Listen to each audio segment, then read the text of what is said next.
Abraham தேவனை விசுவாசித்தான், அது அவனுக்கு நீதியாக எண்ணப்பட்டது. அது அவனுக்கு நீதியாக எண்ணப்பட்டது என்பது அவனுக்காக மாத்திரமல்ல, நமக்காகவும் எழுதப்பட்டிருக்கிறது. விசுவாச மார்க்கத்தார் எவர்களோ அவர்கள் விசுவாசம் உள்ள ஆபிரகாமுடனே ஆசீர்வதிக்கப்பட்ட சந்ததி. நாமெல்லாம் யாரு? விசுவாச மார்க்கத்தார். அப்போ அந்த விசுவாசம் உள்ள அந்த ஆபிரகாமின் சந்ததியுடனே நாமளும் ஆசீர்வதிக்கப்பட்ட ஜனம். அல்லேலூயா. கலாத்தியர் சரி, அது வேண்டாம். இப்போ 1ஆம் வசனத்தை வாசிக்கலாம். 48:1. இஸ்ரவேல் என்னும் பெயர் பெற்று யூதாவின் நிலை நீரூற்றில் இருந்து சுரந்தவர்களும்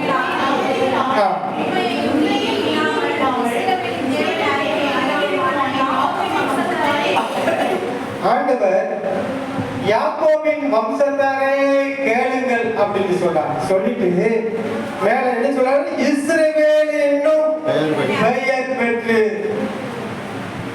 இஸ்ரவேல் என்னும் பெயர், அதுக்கு கீழே பார்த்தீங்கன்னா யூதாவின் நீரூற்றில் சுரந்தவர்கள்.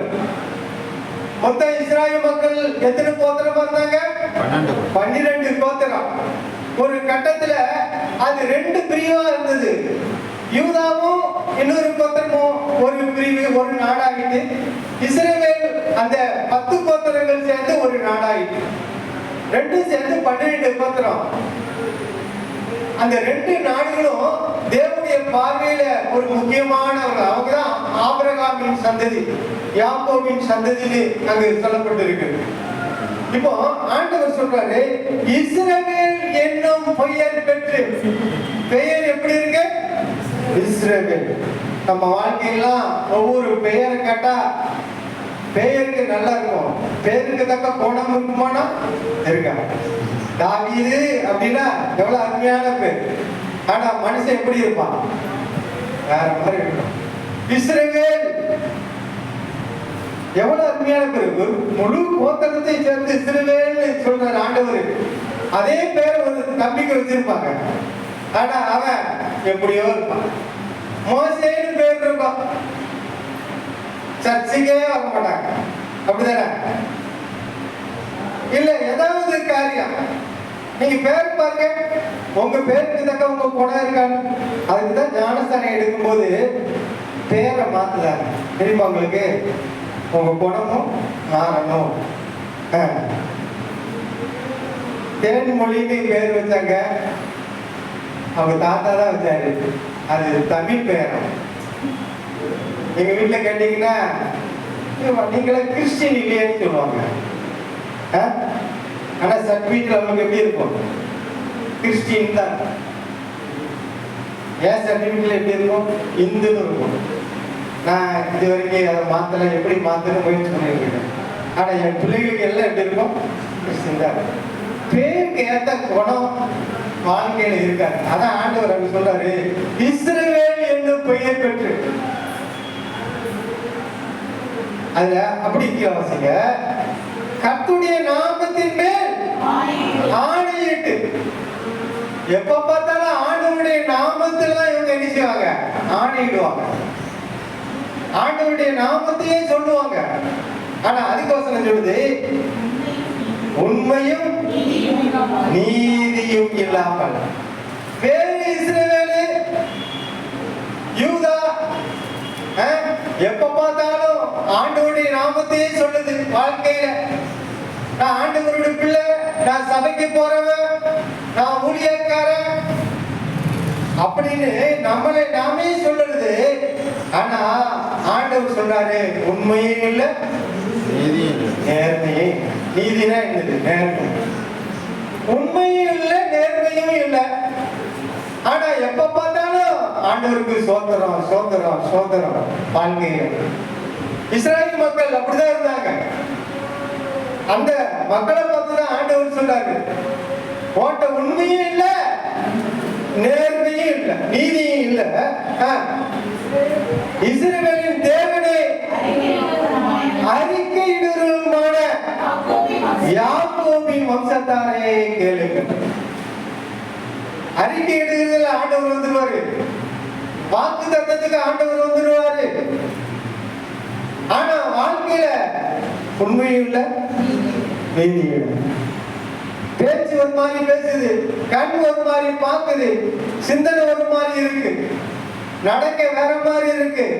ஆனா நான் சபைக்கு போறவன், நான் தேவனுடைய பிள்ளை, நான் தேவனுடைய ஊழியக்காரன், நான் தேவ மனுஷன், நான் உபவாசத்துக்கு போய் ஜெபிக்கிறவன், அப்படி இப்படின்னு மனுஷன் தான் வாழ்க்கையில சொல்றான். ஆனா ஆண்டவர் சொல்றாரு, உங்ககிட்ட உண்மையும் இல்லை, நேர்மையும் நீதியும் இல்லை. சொன்ன வாக்க நீ காப்பாற்ற மாட்டேங்க. இங்க ஒண்ணு பேசுத, அங்க ஒண்ணு பேசுத, என்கிட்ட ஒண்ணு பேசுத, அங்க ஒண்ணு பேசுத. ஆண்டவர் தன்னுடைய ஜனத்தை பார்த்து சொல்றார், இஸ்ராயேல் மக்களுடைய வாழ்க்கையை பார்த்து சொல்றாங்க. இன்னும் அவர் என்ன சொல்றாரு பாருங்க, கீழே வாசிங்க. அவர்கள் தங்களை பரிசுத்த நகர்த்தார் என்று சொல்லி சேனைகளின் கர்த்தர் என்னும் நாமமுள்ள இஸ்ரவேலின் தேவன் மேல் பற்றுதலாய் இருக்கிறார். அவர்கள் தங்களை பரிசுத்த நகர்த்தார் என்று சொல்லி சேனைகளின் கர்த்தர் என்னும் நாமமுள்ள இஸ்ரவேலின் தேவன் மேல் பற்றுதலாய் இருக்கிறார். நான் ஒரு பரிசுத்தம் உள்ள ஜாதி, நான் தேவனுடைய பிள்ளை அப்படின்னு சொல்லி அவங்க யார் மேல இருக்கிறாங்க? இஸ்ரவேலின் தேவன் மேல பற்றுதலாய் தன்னுடைய வாழ்க்கையில எல்லாம் அவங்க ஆண்டவரை சார்ந்து கொள்றாங்க. எல்லா காரியத்திலும் ஆண்டவரை சார்ந்து கொள்றாங்க. ஆனா உண்மையும் இல்லை, என்னையும் சொல்றேன், எல்லாம் சேர்ந்துதான் சொல்றேன். ஆண்டவர் அந்த காரியத்தை அங்க இஸ்ராயேல் மக்களுடைய வாழ்க்கையில சொல்ற. நீங்க அப்படி வாங்க. 3 வாசிங்க.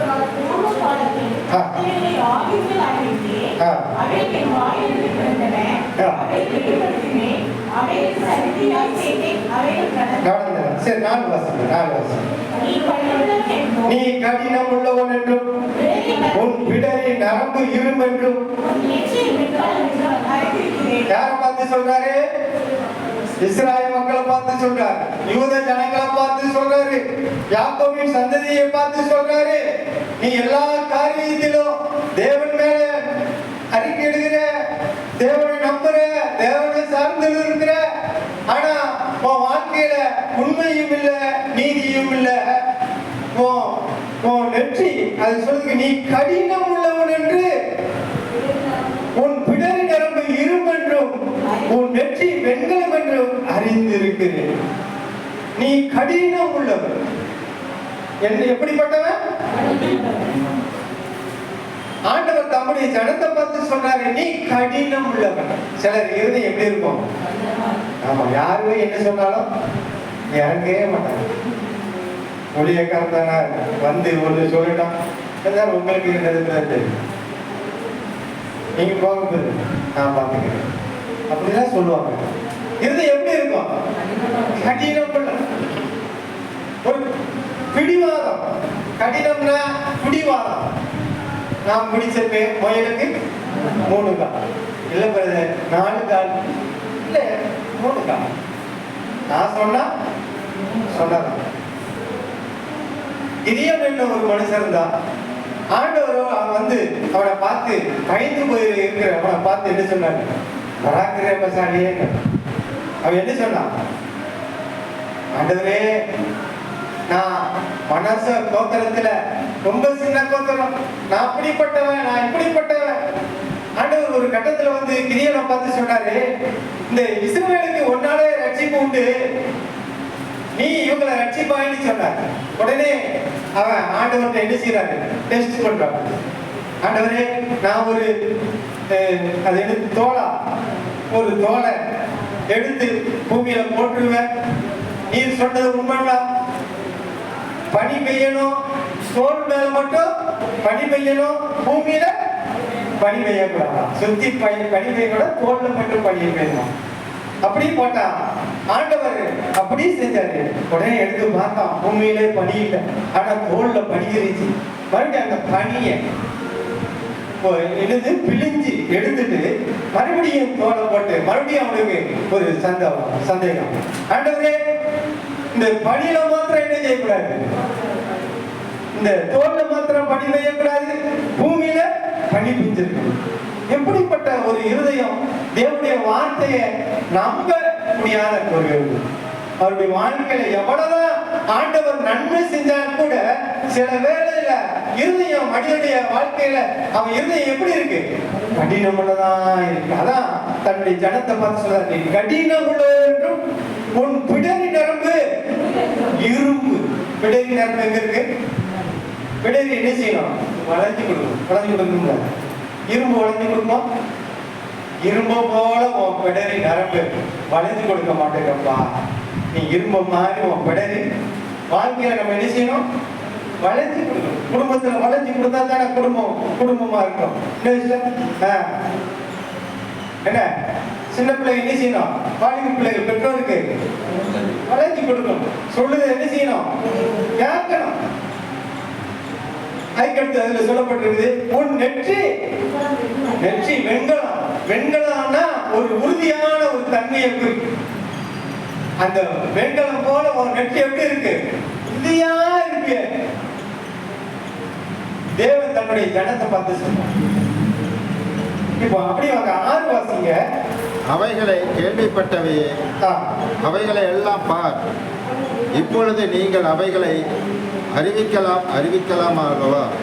இது முதல் புதியவைகளாவையும் நீ அறியாத மறைபொருள்களையும். நீங்க 5 வாசிங்கன்னா அதுல சொல்லப்பட்டிருக்க, ஆவியால் என் விக்கிரமும் அவைகளை செய்ததென்றும் நான் செய்த சுரூபமும் நான் வார்ப்பித்த விக்கிரமும் அவைகளை கட்டளையிட்டதென்றும் நீ சொல்லாதபடிக்கு நான் அவர்களை முன்னமே உனக்கு அறிவித்து அவர்கள் வராததற்கு முன்னமே உனக்கு வெளிப்படுத்தினேன். ஆண்டவர் சொல்றாரு, நீ மாறி போயிருவப்பா. அவன் வாழ்க்கையில நீ என்ன நம்புறேன்னு தான் சொல்லுவ. கடைசியில நான் தான் இதை செஞ்சேன்னு நீ சொல்லிருக்க. என் கையின் பலன் தான் இதை செஞ்சுச்சு, என் தைரியம் தான், என் மன தைரியம் தான் இதை செஞ்சுச்சு,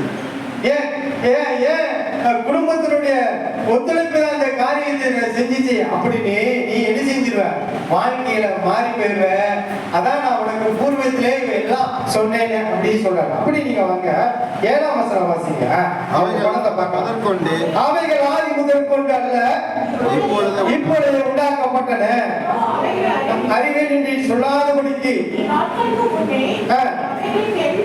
கேள்விப்படவில்லை. அது அந்த விக்கிரக காரியங்கள் குறித்து ஆண்டவர் அங்க பேசிட்டு வராங்க. சரிங்களா?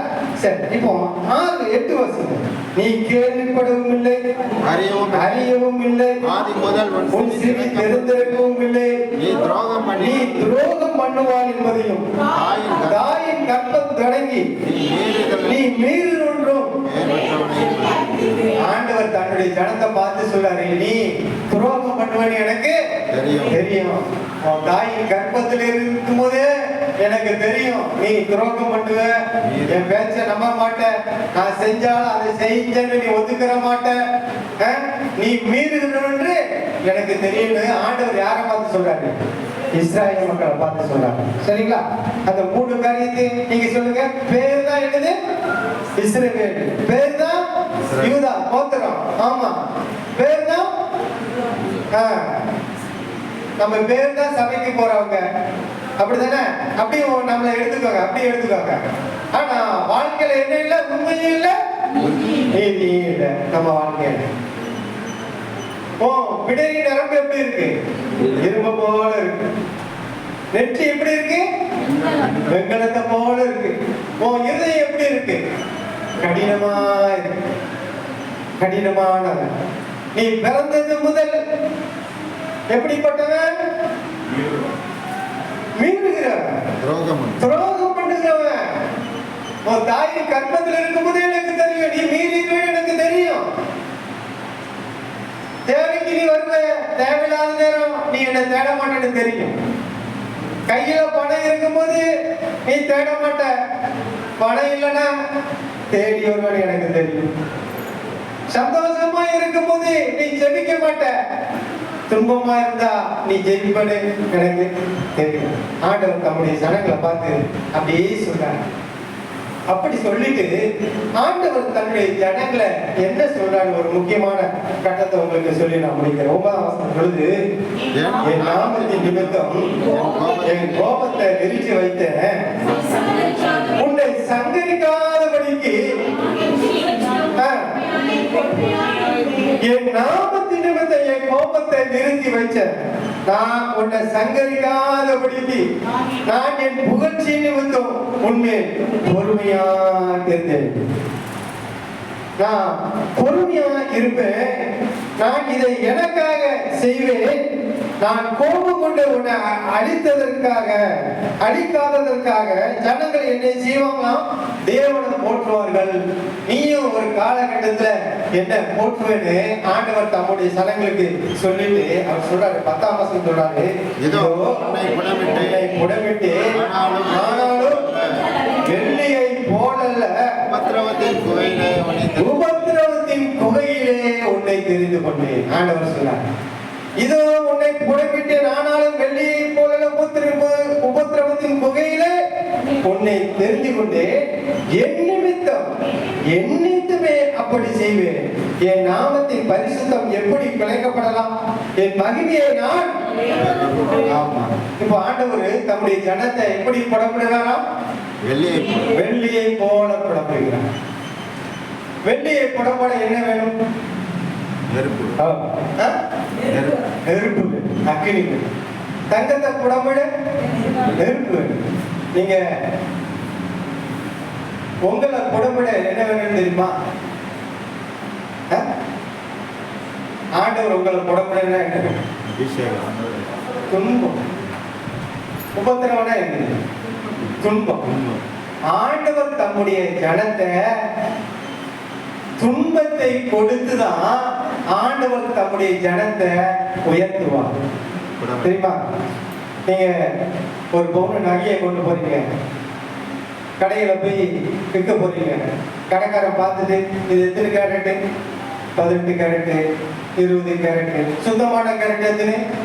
24. இது சுத்தம் இல்லை. இத புடமிட்டா தான், நெருப்புல போட்டு உருக்கி எடுத்தா தான் இதனுடைய உண்மையான வெயிட் தெரியும். அழுக்கு நிறைய இருக்கு அப்படின்னு சொல்லி உங்க கண்ணு முன்னாடியே அந்த நகையை கொண்டு போய் என்ன செய்வான்? உருக்குவான். உருக்கி சுத்தமான தங்கத்தை தனியா எடுத்துருவான்.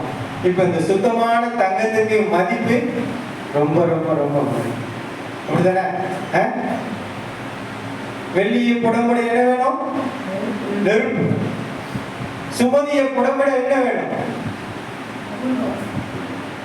சொல்லுமா? துன்பம் வேணும். கோடிகளை கொடுத்து உயர்த்துகிறவர்கள் அல்ல கர்த்தர், துன்பத்தை கொடுத்து உயர்த்துகிறவர்கள்.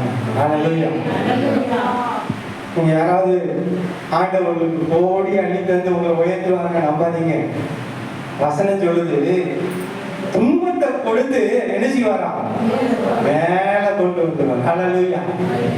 மனுஷன் பார்வையில பணம் பெருசு, தேவனுடைய பார்வையில துன்பம். அதுவே ஒரு மனுஷன் என்ன செய்யும்? ஒரு உயர்வுக்கு கொண்டு வரும். அதுதான் அதனுடைய உண்மையான அர்த்தம். உன்னை புடமிட்டேன் ஆனாலும் வெள்ளியை போலல்ல உபத்திரவத்தின் குகையிலே. அப்படின்னா நான் உன்னை சுத்தப்படுத்துவேன். ஆண்டவர் சொல்றாரு, என்ன சொல்லுவாரு? உன்னை என்ன செய்ய போறேன்? சுத்தப்படுத்த போறேன். உன்னை ஒரு பொண்ணு போல புடமிட்டு நான் உன்னை சுத்தப்படுத்த போறேன். சுத்தப்படுத்தினா என்ன ஆகும்? அசுத்தம் நீங்கி பரிசுத்தம் அதிகமாகும். ஹல்லேலூயா. வாழ்க்கையில தர என்ன செஞ்சிடும்? ஒரு உயர்வுக்கு ஆண்டவர் கொண்டு வரும். இயேசு இந்த பூமியில இருந்தாரு. இயேசு அவரு கடவுள் தானே. பிதாவாகி தேவனை இயேசுவை துன்பத்துக்கு ஒப்பு கொடுத்தார். தெரியுமா உங்களுக்கு? அப்படித்தானே? இயேசு பூமியில துன்பப்படலையா? துன்பப்பட்டார். அந்த துன்பம் தான் இப்ப அவர் எங்க போயிருக்கிறாரு? பிதாவின் வலது வருஷத்தில் இருக்கிறார். ஹல்லேலூயா. நமக்காக ஒரு பரிந்து பேசுகிற ஒரு மேன்மையான ஒரு மகத்துவமான இடத்துக்கு, எல்லா துறைத்தனங்களுக்கும் அதிகாரங்களுக்கும் வல்லமைகளுக்கும் இம்மையில் மாத்திரமல்ல மறுமையில் பெயர் பெற்றிருக்கும் எல்லா நாமத்துக்கும் மேலான நாமத்தை உடைய கர்த்தராகிய இயேசு கிறிஸ்து அங்கு உயர்த்தப்பட்டதின் காரணம், பிதாவாகி தேவன் தம்முடைய ஒரே பேரான குமாரனை நமக்காக அவர் துன்பப்படுத்தி சிலுவையில் அரைத்து கொலையுண்டு தேவன் அவரை உயிரோடு எழுப்பினார். ஹல்லேலூயா. துன்பம் உங்களை என்ன செய்யும்? உங்க வாழ்க்கையில ஒரு உயர்வுக்கு கொண்டு வரும். துன்பம் வந்தா நீங்க என்ன செய்யணும்? உலகத்தாங்கோடு ஒரு பாட்டு கூட, துன்பம் ஒரு வேலையில சிரிக்கு. ஏன் சிரிக்க சொல்றான்? துன்பம் உன்னை உயர்வுக்கு கொண்டு போயிருப்பா, உன்னை நல்வழிக்கு கொண்டு போயிருப்பா, ஒரு நல்ல காரியத்துக்கு உன்னை நல்ல வழிபடுத்திருப்பா. நீ துன்பத்தை கண்டு கலங்காத. அப்போ துன்பம் நம்மளை நல்வழிப்படுத்தும். சரிங்களா? பார், நான் உன்னை சுத்தப்படுத்துவேன். ஜனங்கள் வெள்ளியை சுத்தப்படுத்த நெருப்பை பயன்படுத்துவார்கள், தங்கத்தை சுத்தப்படுத்த நெருப்பை பயன்படுத்துவார்கள். ஆனால் நான் உனக்கு துன்பங்களை தந்து உன்னை சுத்தப்படுத்துவேன் என்று ஆண்டவர் வாக்கு கொடுக்கிறார். அல்லேலூயா. தன்னுடைய ஜனங்களுக்கு அன்று வாக்கு கொடுத்தார். உனக்கு துன்பங்களை தந்து நான் உனக்கு என்ன செய்வேன்? சுத்தப்படுத்துவேன். சரி, யாத்திராகமம் 6ஆம் அதிகாரம். இஸ்ராயேல் மக்களுடைய வாழ்க்கையில ஆண்டவர் அவங்களுடைய வாழ்க்கையில துன்பத்தை கொடுத்து ஆண்டவர் அவங்களை உயர்வுக்கு கொண்டு வருவாங்க. யாத்திராகமம் 6 வாசிங்க.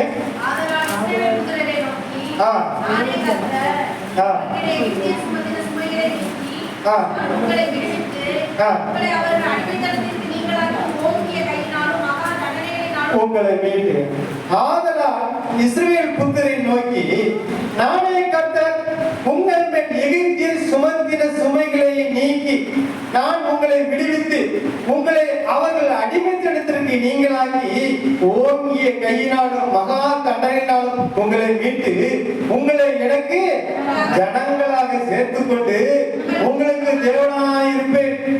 உங்கள் மேல் எகிப்தில் சுமத்தின சுமைகளை நீக்கி உங்களை விடுவிக்கிறேன். உங்கள் தேவனாய் கர்த்தர் நான் என்று அறிவீர்கள். ஆபிரகாமுக்கும் ஈசாக்குக்கும் யாக்கோபுக்கும் கொடுப்பேன் என்று நான் என் ஆணையிட்ட சுதந்திரமாக கொடுப்பேன். நான் கர்த்தர் என்று அறிந்து கொள்கிறீர்கள். இஸ்ராயேல் மக்கள் ஒரு நாட்கள்ல அந்த ஆபிரகாமின் சந்ததி, அந்த ஈசாக்கின் சந்ததி, யாக்கோபின் சந்ததி அது பெருக தொடங்கின போது தேவனை மறந்து அவர்கள் தேவனை நம்பாமல் தேவனுக்கு ஆராதனை செய்யாமல் வாழ்க்கையை பின்மாற்றமாக போகும்போது ஆண்டவர் அவங்களுக்கு என்ன செஞ்சார்? ஒரு துன்பத்தை கொடுத்தார். எகிப்தியருடைய கையிலே அவர்களை ஆண்டவர் விட்டு போட்டார். எகிப்தியர் அவங்க எத்தனை ஆண்டுகள் அடிமைப்படுத்தினாங்க? 430 ஆண்டுகள் அடிமைப்படுத்தினாங்க. ஆனாலும் ஒரு காலகட்டம் வந்தது, ஆண்டவர் அவங்களை எல்லா கையுக்கும் நீங்களாக்கி அவங்களை ரட்சித்து ஆண்டவர் ஆணையிட்டு அந்த கானான் தேசத்துல கொண்டு போய் சேர்த்தாரா? சேர்க்கலையா? சேர்த்தாரு. அப்போ ஆண்டவர் அவங்க வாழ்க்கையில என்னத்தை கொடுத்தாரு? துன்பத்தை கொடுத்தார். துன்பத்தை அனுமதித்தார். எதற்கு? ஒரு உயர்வான இடத்துக்கு கொண்டு போங்க. தேவன் தம்முடைய வாக்குத்தத்தம் நிறைவேற அவர்களுக்கு கொடுக்க வேண்டியதை கொடுத்து அவர்களை சுத்தப்படுத்த வழியிலே சுத்தப்படுத்தி அந்த வாழ்க்கைக்கு அவர் கொண்டு போவார். அல்லேலூயா. நம்மளாம் பாவியா இருந்தா பரலோகத்துக்கு போக முடியுமா? போக முடியாது. அப்ப நம்ம என்ன செய்யணும்? பரிசுத்தமாய் வாழணும். அதுக்கு ஆண்டவர் நம்மளை எப்படி சுத்தப்படுத்துறாரோ அதுக்கு என்ன செய்யணும்? நம்மளை ஒப்பு கொடுக்கணும். நீங்க அப்படி 4:20 வருஷங்க. உபகாமா 4:20. இந்நாளில் நீங்கள் இருக்கிறது போல தமக்கு சுதந்திரமான ஜனமாய் இருக்கும்படி கர்த்தர் உங்களை சேர்த்துக் கொண்டு உங்களை எகிப்து என்னும் இரும்பு கால்வாயிலிருந்து புறப்பட பண்ணினார். எகிப்து என்னும் இரும்பு கலவாய். அந்த இரும்பு கலவாய்க்குள்ள தேவனுடைய ஜனங்களை அவர் ஆண்டவர் உட்படுத்தினார். இரும்பை உருக்கும் நெருப்பு மிக்க உலையிலிருந்து உங்களை இழுத்து போட்டது போல இப்போது நீங்கள் அவருடைய ஜனம். அல்லேலூயா. இரும்பை உருக்குற உலையில எப்படி வெக்க இருக்கும், அது போல ஆண்டவர் தம்முடைய ஜனத்தை அந்த வெக்கையிலிருந்து, அந்த துன்பத்திலிருந்து, அந்த உபத்திரவத்திலிருந்து தேவன் தம்முடைய ஜனத்தை என்ன செஞ்சாராம்? இழுத்து போட்டார். உள்ள கொடுத்தது யாரு? அந்த அந்த இரும்புங்கிற அந்த உலைக்களத்துக்குள்ள உள்ள அனுப்பினது யாரு? ஆண்டவர் தான். ஆனா அதுல இருந்து எடுத்து போடுறது யாரு? ஆண்டவர் தான். ஏன் எடுத்து போட்டது? ஆண்டவர் அவர்களை சுத்தப்படுத்தினார். அல்லேலூயா. வாக்குத்தத்தம் பண்ணப்பட்ட அந்த கானானுக்குள் கொண்டு போக கர்த்தர் அவர்களை அப்படியே நடத்தினார். சங்கீதம் 66:10 வாசிங்க. கொஞ்சம் சீக்கிரம் வாசிங்க. சங்கீதம் 66 கவனமா இருக்கணும்.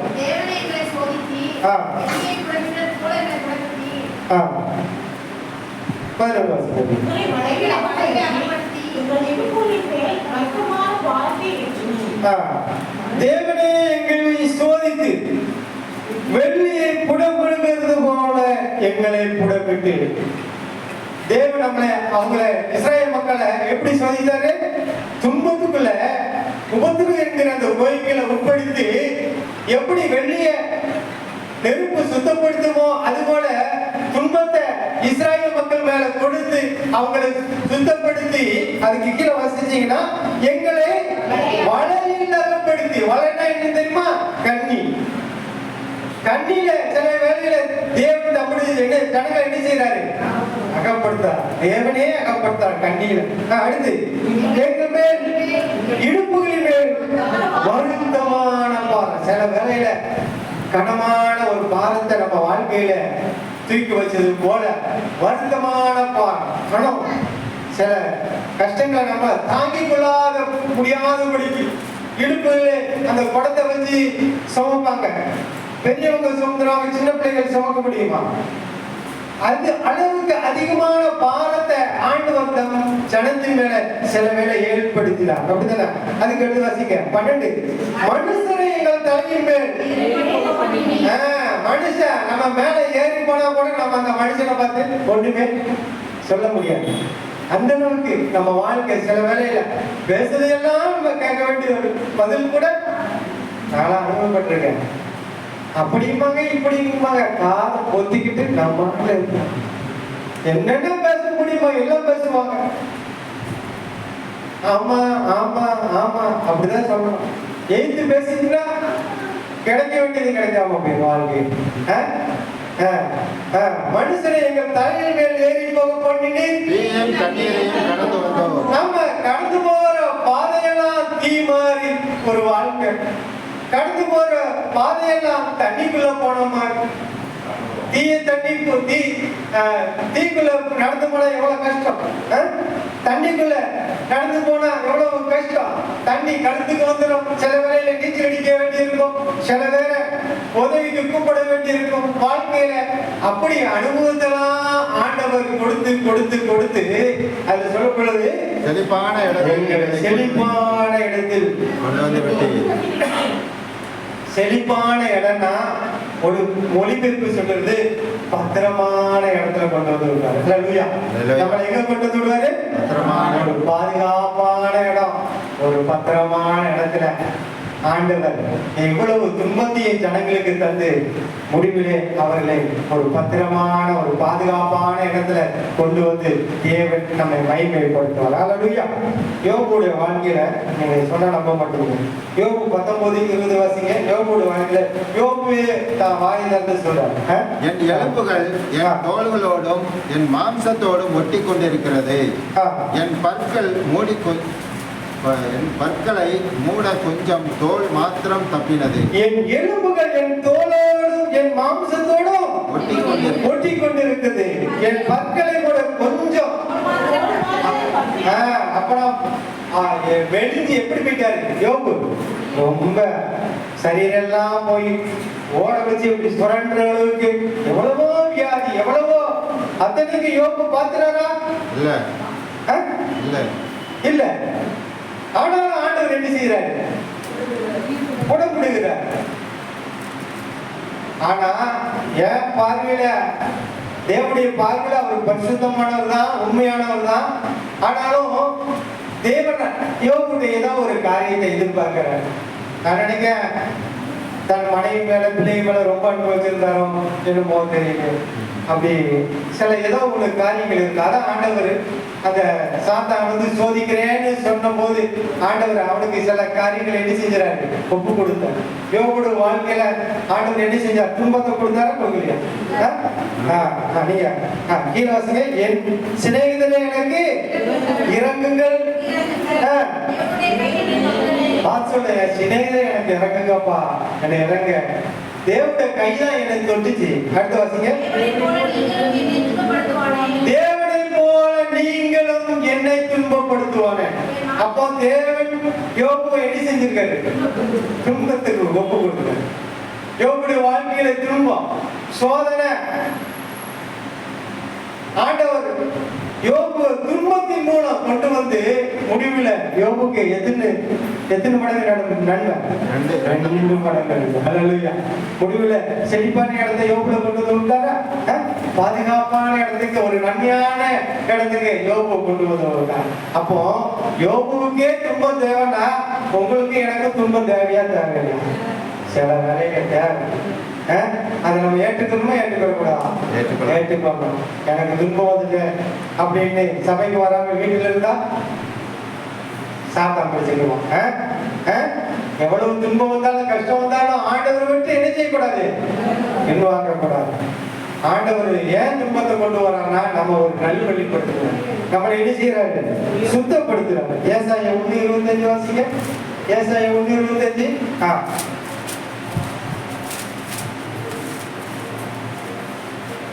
நான் என் கையை உடைமாய் திருப்பி கழிவு நீக்கே உன்னை சுத்தமாய் குணப்படுத்தி இயற்கை எல்லாம் நீக்குவேன். பாத்தீங்களா? ஆண்டவர் சொல்றாரு, நான் என் கையை உன்னிடமாய் திருப்பி. கையை நம்ம மேல திருப்புவார். யோபு மேல எப்படி திருப்பினார் அது போல, இஸ்ராயேல் மக்களுடைய வாழ்க்கையில எப்படி திருப்பினாரோ அது போல தேவன் தம்முடைய ஜனத்தின் மேல கையை திருப்பி கழிப்பு நீங்க. அப்போ நம்ம மேல என்ன இருக்கு? ஒரு கழிப்பு இருக்கு. ஏதோ ஒரு அசுத்த கழிவு, ஏதோ ஒண்ணு ஆண்டவருக்கு பிரியமில்லாத அந்த கழிவை நீக்க அவர் என்ன செய்யறாரு? சுத்தமாய் புடமிட்டு உன் ஈயத்தையெல்லாம் நீக்குவே. தீமையெல்லாம் ஆண்டவர் நம்ம வாழ்க்கையில என்ன செய்வாரு? நீக்குவார். நம்ம வாழ்க்கையில பயனற்ற காரியங்கள் நிறைய இருக்கும். நம்ம வாழ்க்கையில தேவையில்லாத காரியங்கள், பயனற்ற காரியங்கள், ஆண்டவருக்கு பிரயோஜனம் இல்லாத காரியங்கள், அதெல்லாம் ஆண்டவரே கையை நம்ம மேல போட்டு நம்ம மேல இருக்கிற அந்த களிம்பை, அந்த ஈயத்தை நீக்கி என்ன செய்வாரு? சுத்தப்படுத்துவார். ஹல்லேலூயா. ஆண்டவர் சுத்தப்படுத்துவார். ஹல்லேலூயா. சுத்தப்படுத்தினாரா இல்லையா? தம்பியுடைய வாழ்க்கையில ஒரே துன்பம். தம்பி பிளஸ்ஸியா ஒரே பாத்தீங்கன்னா அவனுக்கு மாத்திரமா துன்பம், அவன் அம்மாவுக்கும் துன்பம். பையன் எப்படியோ, பிள்ளை எப்படியோ, அப்பாவுக்கு துன்பம். ஐயோ எங்கேயோ கேமரா எடுத்துட்டு பாரு, இங்க யோசனை போற தம்பி எப்படி இருக்கான். ஆனா முடிவுல என்னது? நன்மை. ஹல்லேலூயா. ஒரு பாதுகாப்பான இடத்துக்கான ஒரு விஷயம் கொண்டு வருவோம். ஹல்லேலூயா. அப்போ அந்த அந்த அந்த சோதனை நம்ம வாழ்க்கையில துன்பத்தை என்ன செய்யணும்? ஏற்றுக்கணும். ஹல்லேலூயா. சரி, அப்படி இது 2 வசனம் வாங்கி போயிடலாம். எரேமியா 9. எரேமியா 9 வாங்க. 4 வாசிங்க. நீங்கள் அவனவன் தன் தன் சிநேகிதனுக்கு எச்சரிக்கையாய் இருங்கள். முக்கியமான காரியம். நல்லா கவனிக்கணும். கவனிக்கணும். நீங்கள் அவனவன் தன் தன் சிநேகிதனுக்கு எச்சரிக்கையாயிருங்கள். சிநேகிதன் யாரு?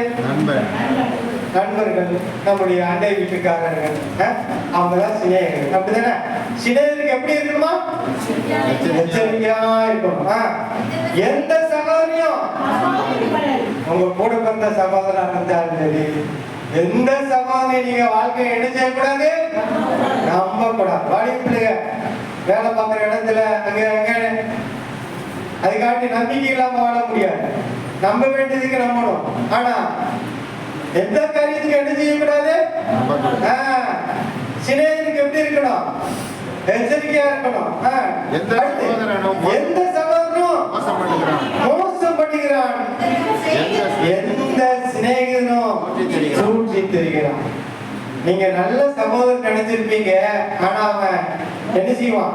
மோசம் பண்ணுவான். மோசம் பண்ணதுன்னா என்ன அர்த்தம் தெரியுமா? மீனிங் ஏமாத்து. மோசம் பண்ணதுன்னா என்ன அர்த்தம்? நீங்க நல்ல நல்ல நண்பன், நீங்க சகோதரன் நினைப்பீங்க, ஆனா அவங்க சில வேளை உங்களை என்ன செய்வான்?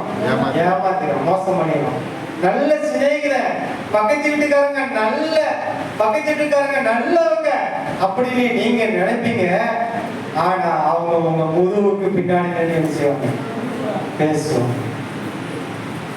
அப்படிதானே? அது கீழே அப்படிதானே போட்டிருக்கு. அவர்கள் மெய்யை பேசாமல் தூற்றி திரிகிறார் அப்படிதானே போட்டிருக்கு.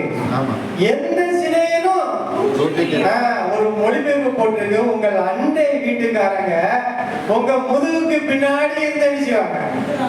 உங்க முன்னாடி நல்லா பேசுவாங்க, முதுகுக்கு முன்னாடி பின்னாடினா இன்னொரு ஆட்கள் போய் இன்னொரு காரியத்தை பேசும். அப்போ வாழ்க்கையில நம்ம என்ன செய்யக்கூடாது? நம்பக்கூடாது. யார் மேலேயும் முழுமையான நம்பிக்கையை வைக்கக்கூடாது. அடுத்த வருஷம் சொல்லுங்க. அவர்கள் மெய்யை பேசாமல் ஜெயிக்கிறார்கள், அக்கிரமம் செய்ய உழைக்கிறாங்க. ஒவ்வொருத்தரும் பொய்ய பேச, மெய்ய பேசாம பொய்ய பேசி எல்லாத்தையும் ஏமாத்தி பொய்யாம பேசி அக்கிரமம் செய்ய உழைக்கிறார்கள். கபடத்தின் நடுவிலே குடியிருக்கிறார்கள். கபடத்தின் நிமித்தம் அவர்கள் நம்ம எல்லாம் எங்க குடியிருக்கோம்? கபடத்தின் மத்தியில். கபடம்னா என்ன தெரியுமா? கெட்ட செயல். நம்மளை சூழ்ந்து நிறைய கெட்ட செயல்கள் இருக்கு. அந்த கெட்ட செயல்கள்னால தான் அவங்க தேவனை ஆராதிக்க முடியல, தேவனை அறிந்து கொள்ள முடியல, தேவனை அவங்க துதிக்க முடியல. கபடி இருக்கிற மனுஷன் தேவனை ஆராதிக்க முடியாது. ஆண்டவர் சொல்றாரு, அதனாலதான் அவங்க என்கிட்ட வர முடியல. நீ அந்த கபடத்தில் அந்த கெட்ட செயல் நடுவில் நீ குடியிருக்கிற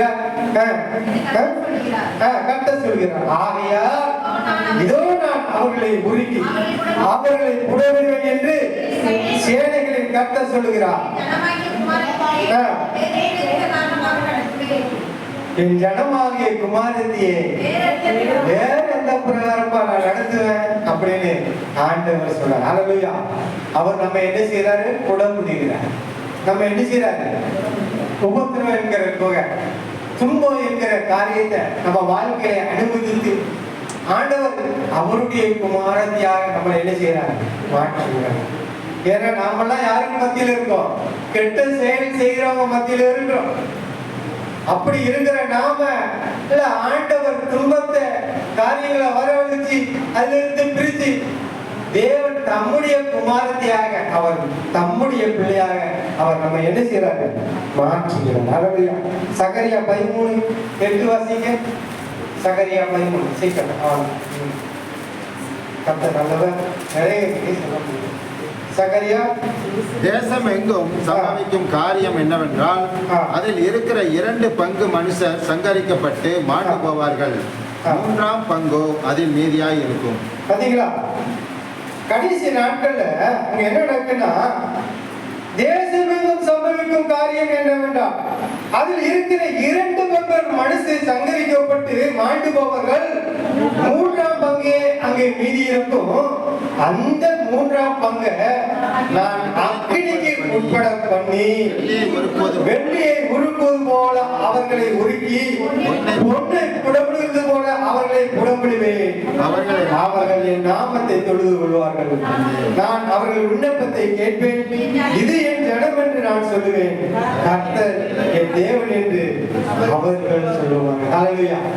உங்களை ஆண்டவர் நம்மளுக்கு துன்பத்தை தந்து அந்த துன்பத்தின் மூலம் நம்மளை புடமிட்டு அப்படி செய்யும் போதுதான் நாம ஆண்டவர் பக்கம் என்ன செய்வாரோ போவோம். ஆண்டவர் நம்மளை என்ன செய்வாரு? அவருடைய ஜனன்னு சொல்லுவாரு. நாம ஆண்டவரை என் தேவன் என்று நம்ம என்ன செய்வோமா? சொல்லுவோமா? அப்போ துன்பம் யாருக்கு? தேவனுடைய பிள்ளைகள் வாழ்க்கையில துன்பம் வருமா? துன்பம் ஒரு மனுஷனை என்ன செய்யும்? உயர்த்தும். துன்பம் ஒரு மனுஷனை உயர்வுக்கு கொண்டு போகும். துன்பம் ஒரு மனுஷனை பரிசுத்தமாய் வாழ வைக்கும், தேவனுக்கு பக்தியுள்ளவனாய் வாழ வைக்கும். அந்த துன்பத்தை நம்ம வாழ்க்கையில் என்ன செய்யணும்? ஏற்றுக்கொள்ளணும். சரி சொல்லலாம். அப்படி சங்கீதம் 138 வாசிங்க. நடத்தும் துன்பத்தின் மத்தியில் நடந்தாலும் 138:7 வாசிங்க. நான் துன்பத்தின் நடுவே நடந்தாலும் நான் துன்பத்தின் மத்தியில் நடந்தாலும் நீர் என்ன செய்வீர்? உயிர்ப்பிப்பு. உங்க வாழ்க்கையில துன்பத்தின் மத்தியில, உபத்திரவத்தின் மத்தியில நீங்க நடந்தாலும் ஆண்டவர் உங்களை என்ன செய்வார்? உயிர்ப்பிப்பான். உங்களுக்கு ஒரு மறுவாழ்வு ஆழ்வு கொடுப்பான். ஏன் துன்பம் வந்துச்சு? ஒரு மறு வாழ்க்கை. இதெல்லாம் நீ புரிஞ்சுக்கணும் வாழ்க்கையில. இதெல்லாம் நீ தெரிஞ்சு கொள்ளணும்.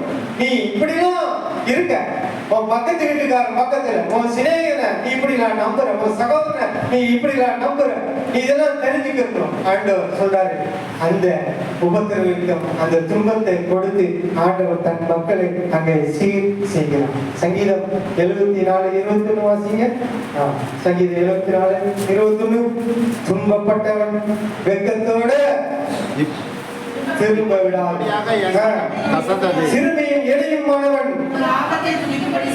நீங்க துன்பப்பட்ட ஆண்டவர் உங்களை வெட்கத்தோட விடுவாரா? விட மாட்டாங்க. ஹல்லேலூயா.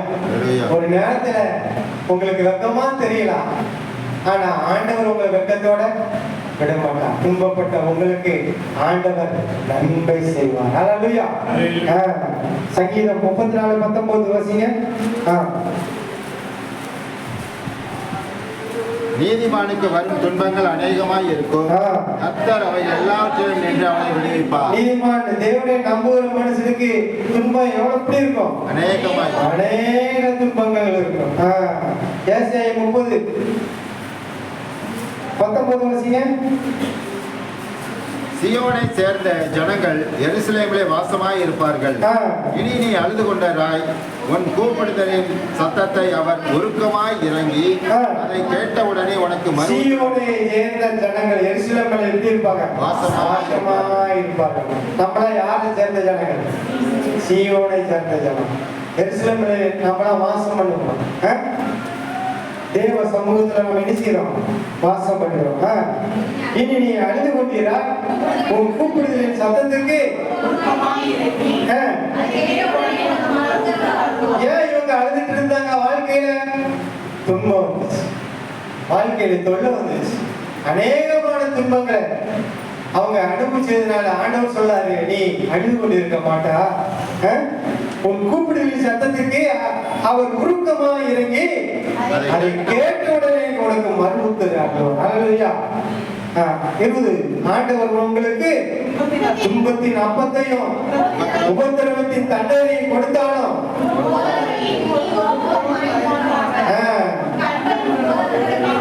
வாழ்க்கையில தண்ணீரை போல உங்களுக்கு துன்பத்தின் அப்பம்.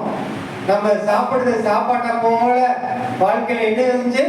துன்பம் வந்துச்சு. அப்பத்த மாதிரி எப்போ டெய்லி 3 வேளை நமக்கு சாப்பாடு வேண்டுமோ அது போல 3 வேளையும் தேவ ஜனத்துக்கு வாழ்க்கையில என்ன இருந்துச்சு? துன்பம் வந்துச்சு. அப்பத்தை போல துன்பம். உபத்திரவத்தின் தண்ணீரை கொடுத்தாலும் உபத்திரவத்தை போல அந்த தண்ணீரை போல என்ன செய்யுது வாழ்க்கையில? உபத்திரம். தண்ணீரை போல உபத்திரவத்தை. உன் போதகர் இனி ஒருபோதும் ஆண்டவர் உனக்கு என்ன செய்வாரா? மறைஞ்சிருக்க மாட்டார். கூப்பிடுதலுக்கு அவர் மறுபுத்தல் தருவார். உன் போதகர்கள் உன் கண்கள் உன் கண் உன் போதகர்களை காணும். போதகர்னா பாஸ்டர் நினைக்க கூடாது. இந்த இடத்துல யாரை காணும்? அப்பாவை காணும், இயேசுவை காணும். ஹல்லேலூயா. உங்க கண்ணு யாரை காணும்? துன்பம் வந்து ஆண்டவர் உங்களை ஒரு நல்ல இடத்துக்கு கொண்டு போகும்போது அந்த துன்பம் முடிஞ்ச உடனே உங்க கண்ணு யாரை காணும்? அப்பாவை பார்க்கும். அப்பதான் நீங்க நினைப்பீங்க, இந்த துன்பம் எனக்கு நல்லது, இந்த உபத்திரவம் எனக்கு நல்லது. நான் அது பிரமாணங்களை கற்றுக்கொண்டேன், என் வாழ்க்கையில நான் அதை கற்றுக்கொண்டேன், இது நடந்தது எனக்கு நல்லதுன்னு நீங்க உங்க வாழ்க்கையில என்ன செய்வீங்க? சொல்லுவீங்க. நீங்கள் வலதுபுறம் சாயும் போதும் இடதுபுறம் சாயும் போதும் இது வழி இதிலே நடவுங்கள் என்று உங்களுக்கு பின்னாலே சொல்லுகிற வார்த்தைகளை காதுகள் கேட்கும். ஹல்லேலூயா. சரி, அப்படி மத்தேயு 5:10 சொல்லுது, நீதி நிமித்தம் துன்பப்படுகிறவர்கள் பாக்கியவான்கள். 2 கொரிந்தியர் 2:3 வசனம் சொல்லி முடியுங்க. 2 கொரிந்தியர் 4:6 வசிங்க. 2 கொரிந்தியர் 4:6.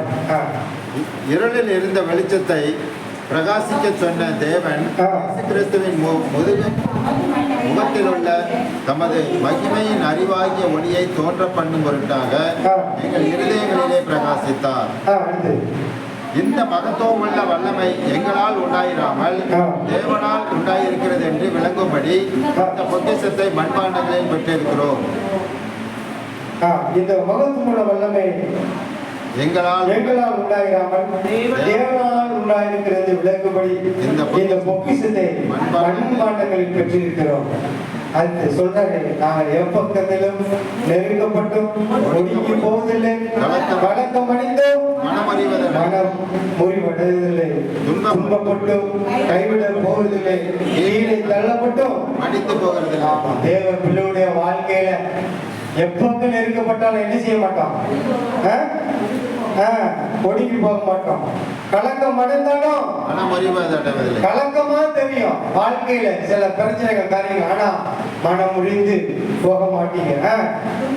துன்பப்பட்டும் எவ்வளவோ துன்பம் வந்தாலும் நாம ஆண்டவர் என்ன செய்ய மாட்டாரு, கைவிட மாட்டா, வாழ்க்கையை கைவிட மாட்டாங்க. கீழே தள்ளப்பட்டாலும் அடிந்து போக விட மாட்டாங்க. அல்லேலூயா. ஆண்டவர் சொல்ல அங்க பவுல் சொல்கிறார், தன்னுடைய வாழ்க்கையில நடந்த காரியத்தை சொல்கிறார். அல்லேலூயா.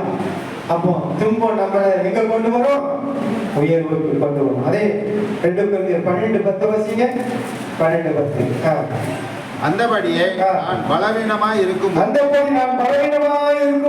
உள்ளவனாய் இருக்கிறேன். வசனம் எப்படி சொல்லுது, பலவீனமாய் இருக்கும்போது பலமுள்ளவனாய் இருக்கிறேன்.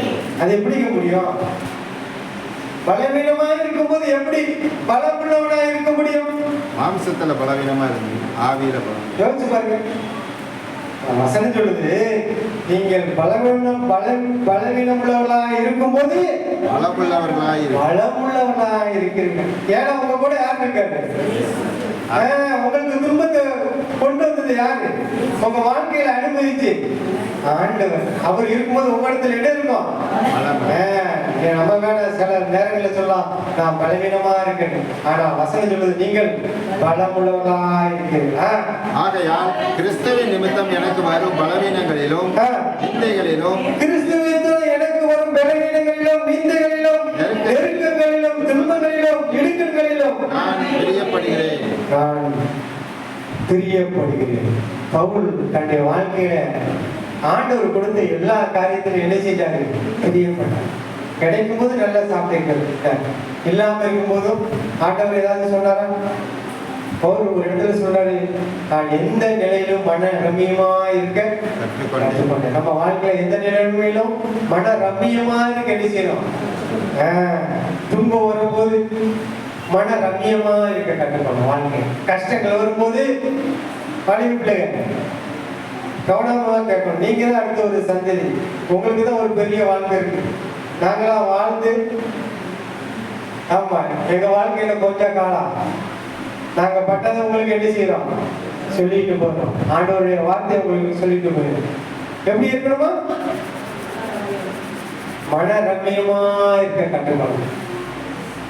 இருக்கும்போது நல்லா சாப்பிட்டுக்கலாம், இல்லாம இருக்கும் போதும் ஐயோ அது இல்லையே இது இல்லையே, இஸ்ரேல் மக்கள் மாதிரி என்ன செய்யக்கூடாது, கறி இல்லையே, அங்க கொமட்டிக்காய் இருந்துச்சு, வெள்ளரிக்காய் கிடைச்சது, இங்க ஒண்ணும் இல்லையே, இந்த மண்ணா எங்களுக்கு வாய்க்கு எப்படி இருக்கு, புளிப்பா இருக்க, நல்லா இல்லையே, சாப்பிடு அப்படிலாம் நம்ம என்ன செய்யக்கூடாது. தேவ சமூகத்துல மன ரம்மியமா இருக்க கற்றுக்கணும்.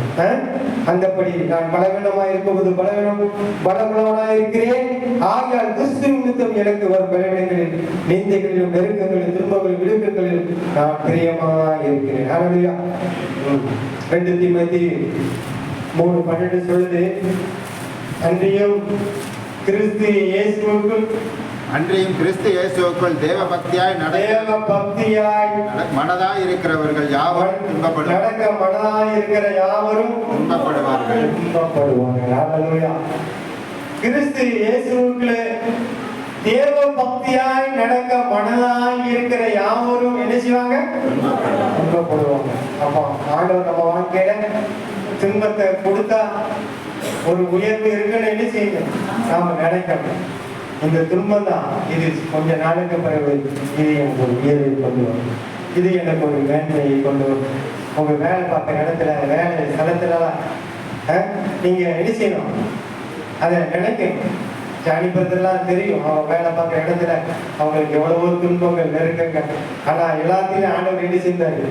உயர்வே கொண்டு வந்தார். அதனாலயா அந்த துன்பம் முடியும் போது யோபுடைய வாழ்க்கையில துன்பம் முடிஞ்சிச்சு. ரெட்டிப்பான வல்லமை, எல்லாத்திலும் 2 மடங்கு ஆசீர்வாதம்.